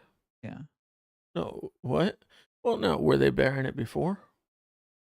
Yeah. They just needed to bury it in a different location? Yeah, out of their presence. Oh, I don't know. I'd have to look into it. Right. Also, so that's how I'm reading So I it. was kind of right, though. I think you are right. Yeah, I Yeah. think the goal here is to use the bell for Yahweh to know when to limit his presence so that he doesn't kill the priests. Wouldn't that be embarrassing? That'd be awfully My embarrassing. bad, guys. My bad. Right. And we see lots of instances, even in Exodus, and we're going to see in Leviticus too, where the presence of the Lord, and book of Numbers too, actually, the presence of the Lord breaks out and kills people. So the presence of the Lord can break out and kill people. Hmm. So, and not him smiting anybody, not him striking anyone dead, just the literal presence of Yahweh can break out and smite people by coming in contact. I don't think that makes much sense, but Well, whatever. I mean that's how they conceived of the presence of God. Because, I mean, when you die, you go to heaven, right? Mm-hmm. Like, you're not just dead, correct? Right. Well, then, so you're just another form God created. You're in a glorified form, a spiritual form, Yeah. But whatever that means. how is that any different to God than being a human? You're still just a thing made by God, right? Well, the ancient conception is that there is a pure form and an impure form, and the what we're here on the earth, this is the impure form, and God can't come into contact with impurities. And so when you go to heaven, you take on your pure glorified form, which God's cool with. He's cool with. Yeah. Okay. Which doesn't solve the problem why Satan was in God's presence in the book of Job, but we can worry about that later. Well, Job is what we call a fable. It was a fictional story to be with. parable or what have Yeah, you. I actually agree with you. Even when I was a conservative Christian, I didn't believe that that was a true story. That was obviously just a theological story. I mean, if it was true, wow, that's messed up. It's the most horrific story in the Bible if it's true. That's what I'm saying. But people are like, nah, it's fine. Job got his a new family back. It doesn't matter about the other. Job was fine in the end. Right. Actually, it's funny because of the books of the Bible, that's like the one book that almost all biblical scholars of the Old Testament agree was a fable. Mm-hmm. But if you ask the standard Christian, they think it's true. Yep. Which is crazy that there's that big of a divide between the average Christian and the scholarly literature. Yeah. I don't know of a single scholarly Old Testament writing that treats it as a literal story. I've never seen it. I'm sure it exists. I'm sure it does exist, Mm-hmm. but they can't be from the modern age. But yeah, let's read 36 through 38. All right. Make a plate of pure gold, engrave on. Oh, wait. Let me try this one more time. Mhm. You shall also make a plate of gold and engrave on it, like the engravings of a signet, holy to the Lord. You shall fasten it on a violet cord, and it shall be on the turban. It shall be at the front of the turban. It shall be on Aaron's forehead, and Aaron shall take away the guilt of the holy things which the sons of Israel consecrate regarding all their holy gifts, and it shall always be on his forehead, so that they may be accepted before the Lord. Aaron shall take away the guilt of the holy things. Is this supposed to make sense? You know what? It's fine. I'll just turn in the message and see what they got. Oh God. Make a plate of pure gold, engrave it and hold it tight with it. It is the rest, and he'll take on any guilt involved in the sacred offerings. Yeah, I don't think that helped. What is it? What does that mean? He's gonna take on the guilt. Okay, so guilt is a really interesting translation Oh, of the text. but they both did it, and those are different translations. I know. What, you got a different one? No, it's more complicated than that. And this is why when you go to school, you have to learn Greek and Hebrew. So, what we find in the original text is that guilt in English is not how they conceived of it in the ancient world. Guilt could probably be translated more accurately as moral impurity. That makes sense? Okay. So, when you committed an immoral act and you incurred guilt, it wasn't just that you were guilty of something. It was that now you were actually impure. You became impure because of your moral failure. Okay. So we have this really interesting idea in the book of Exodus and Leviticus of how your guilt can actually infect others. In fact, if you read Leviticus, if a priest becomes guilty of something, he has to immediately offer a sacrifice for himself and for the Israelites, lest his guilt, because he's a priest, he's a leader of the people, lest his guilt affects everybody else. So when we talk about guilt here, it's important to recognize that their conception of guilt was more than just blame for something or being guilty of something. It was a tangible thing. It was a tangible impurity that could spread. And it was important that you contain the guilt. Okay. In fact, it talks about this in the book of Leviticus. It says, if you keep sinning in the land itself will become guilty and will have to spit you out. Hmm. Um, so the goal here is for Aaron to take away the guilt of the people. But let's look at how the NSB word it says, it shall be on Aaron's forehead, and Aaron shall take away the guilt of the holy things. The holy things are the implements inside of the tabernacle. He'll take the moral failings away of the implements Impurity. and moral impurities. More impurity. That's right. Why would they be impure? They're in the tabernacle. That's the thing, is because people are they're going to be touched, Okay. right? And people by definition are going to have some level of impurity. Mm-hmm. And so these are the consecrated things inside of the holy place. And this is specifically seems to be referring to the items that are coming into contact with the gifts from the people. So when people bring sacrifices Mm-hmm. or bring offerings, there are items that get used, utensils, goblets, and things like that. Those things need consecrated because they're coming into contact with guilty, impure people. Okay. And so one of Aaron's job is to constantly have to consecrate those utensils. What I don't know is how the band on his turban is related to his role of consecration. So did he consecrate them with soap and water or what? No, typically, Because that might be the best way to do it, right? well, they did wash things, but also typically you could consecrate the guilt by the sprinkling of blood, which we'll get to. But it says, of the band on the turban, it will always be on his forehead so that they may be accepted before the Lord. That's the line that I'm not really sure, and a lot of people aren't sure how the turban is interacting with making the gifts acceptable. That makes sense? Mm-hmm. I don't have a good answer for it.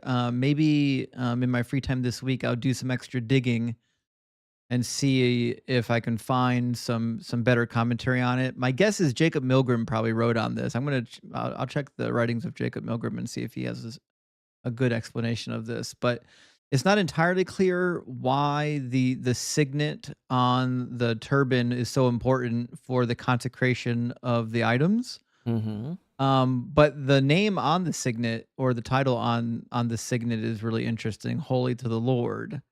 So I don't know if it's acting like the consecrating blood, the signet is, because so a signet typically had like if you were a king, the signet would contain your name and like the symbol of your authority.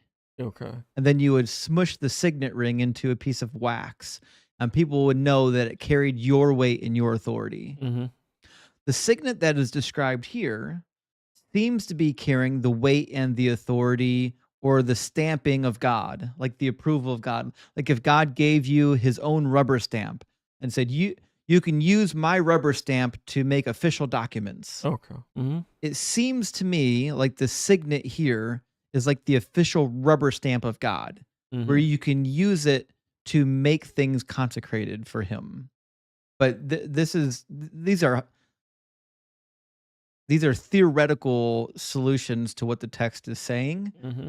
And I think if you ask 10 different scholars of the book of Exodus, you'll get 10 different answers. I'll take yours. Yeah. I'm all right with it.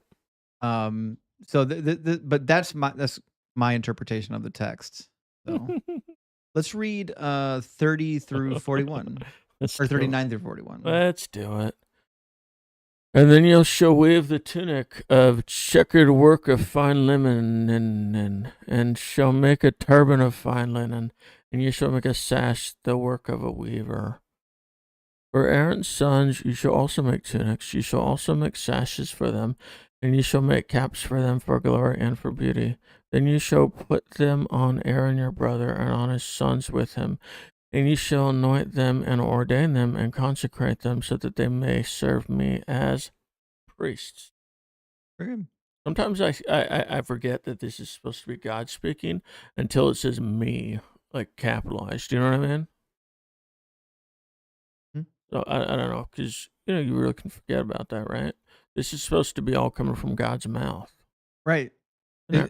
It's crazy. And he's speaking this to Moses on the mountain. Like Moses Mhm. writing all this stuff down in the story. Mm-hmm. That's crazy. Hey, but he's getting some cramps in his hands, Right. Like, could you please go a little more slowly? A little more slowly. That's why he was up there for, 40 days or whatever, right? That's exactly right. Yeah. Mhm. Takes 40 days to write all this nonsense down, especially when you're chiseling it with Egyptian hieroglyphs. That probably, yeah. You need a lot of stone tablets, huh? Yeah, think about that. That's the crazy thing. He's going to come off the mountain and he's going to throw the 2 stone tablets down. Like, well, where are the rest of them? He didn't memorize all this up there. Yeah, there should be like 1,000 tablets. Right. He was up there working out. Exactly. That's what it was. He had to get totally jacked for 40 days so he can carry all the tablets down. That's what it was. Cool. Is that manna and quail? Yeah. That's the new secret. That's the new gym secret. The manna and quail. The manna and quail diet. Yeah. Moses diet. Let's try it. All right, let's write that book. Bread and quail. Let's do Just it. get jacked. Let's write it. Honey bread. Honey bread. Okay. And quail. Yeah. I wonder if quail just tastes really good or something. I've never had it. Because they didn't seem to complain too much about it, right? Somebody said once it tastes like pheasant. I'm like, well, I've never had pheasant, so Right, that's that doesn't meaningless help. to me. That doesn't help. Yeah. I can only assume it tastes like other birds. So chicken, Yeah, but duck. I've had duck. oh, I don't think you should eat ducks. They're too cute. And kind of greasy too. Mm. I had goose. Yeah, kind of mean. As long as it's Canadian, it's okay to eat it. Yeah, I agree. I mean, they're a pest. Yeah. So I was trying to figure out a mnemonic to remember all the gemstones Sure. that we're using. Sure. And I came up with rejoice, the eternal Savior told every jingle disciple, AO, and be our joyous ark. So I was pretty pleased with that. That's That is, of course, the computer helping me out. quite a mnemonic device. Yeah. Wait until you read it in a different translation, and those gemstones have different names. Oh, yeah. I worked so hard on that. It's a delightful mnemonic device, though. Yeah. They're really helpful. Yeah. I did a bunch of them when I was in school to help me remember stuff. I still remember the one for the planets, like Mavemshema. Remember from Saved by the Bell? It was what my very something mother. What was it? Oh, I don't know. You don't remember the Just rhyme for the planets? No, just the. Oh, I didn't know there was a rhyme. Yeah. This was on Saved by the Bell. Zach had to remember the order of the planets for like a game show. See, I didn't watch as much Saved by the Bell as I wanted to. I liked it, but it wasn't always on when I was home. That's sad. I was busy as a kid. It's a good show, though. It was a good show. I agree. Probably binge it right now. I was a big fan of AC Slater. Yeah, I guess. He was my hero. Well, that's yeah.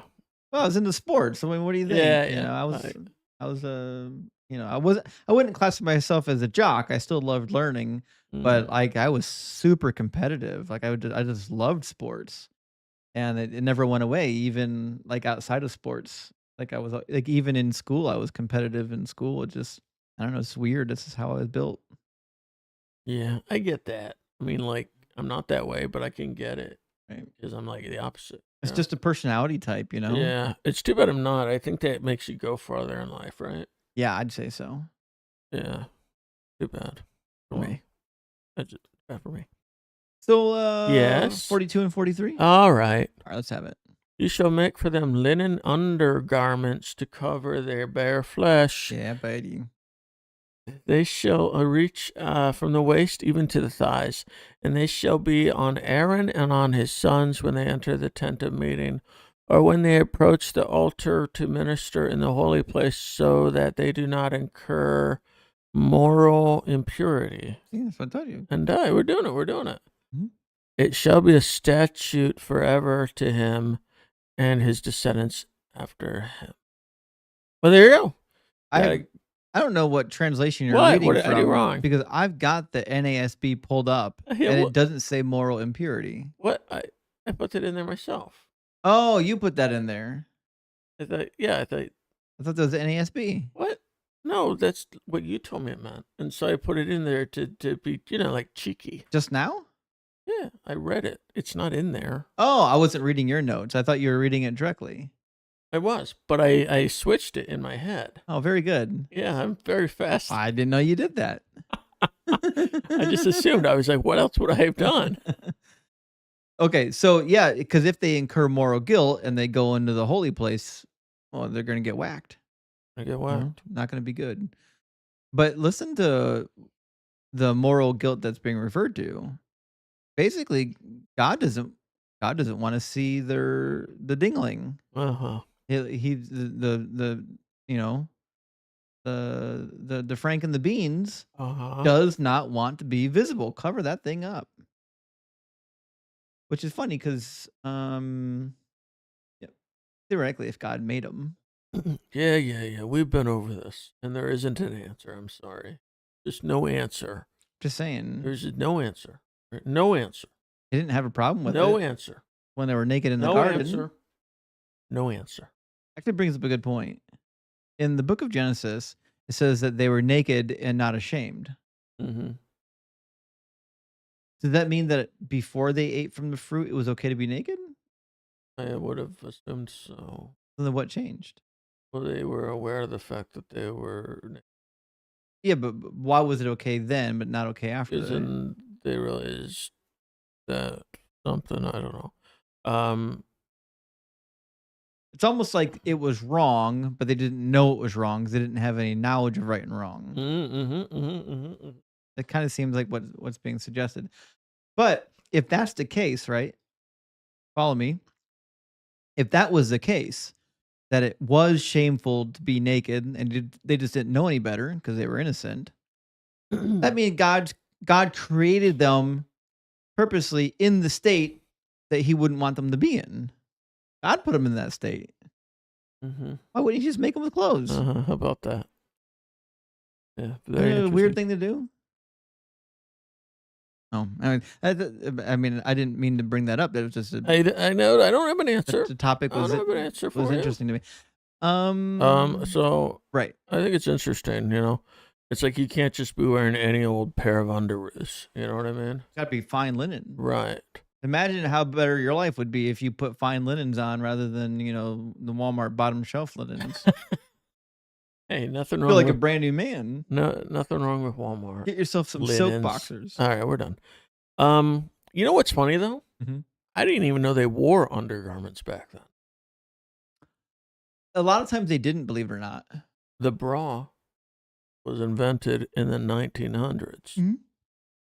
It says the modern bra was invented in 1914, Mm-hmm. but I guess that means there were other bra-like clothing or Yeah. something. I don't know. I'm sure there was.